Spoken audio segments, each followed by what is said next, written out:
A lot of people feel overworked and underpaid. So how do you find out what you are really worth and make the money you actually deserve?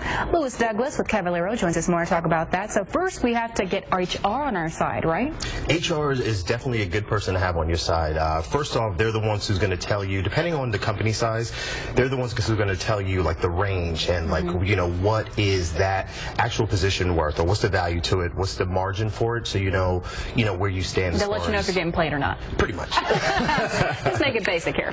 Next is we're going to talk to our immediate supervisor. Yes, you want to talk to your immediate supervisor. You want to let him or her know what your plans are, what you're looking to do, and see if you can get them on your side. They can maybe give you some pointers on how to approach the person who's going to be able to give you a raise, or if they're going to be the ones who's going to do it. You want to let them know so everyone's on the same page. And next you say is rehearse. So do this in a mirror, have your papers, and be ready. Absolutely, Kirsten. Every great moment needs a rehearsal, right? So maybe step into the restroom, look in the mirror, get your game face on, and tell yourself, I deserve this raise, and this is the direction I need to go in.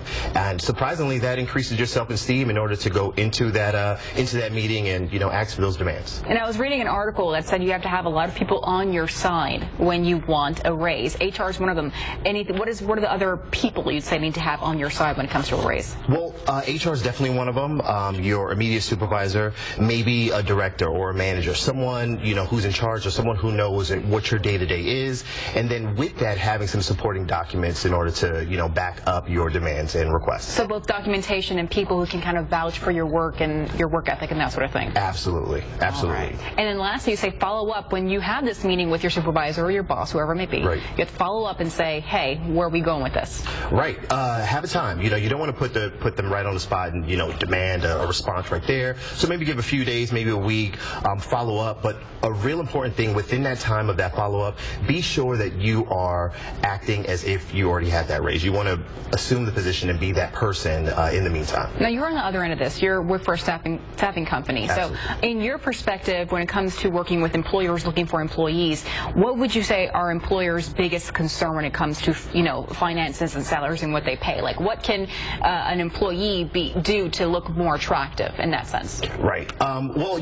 what they can do is be early, do all the things that's required of them, have all of the certifications and things that they need in order to perform their job, and just be an overall go-getter. People like to see the person who's going to go, the achiever, the person who's going to do the extra step.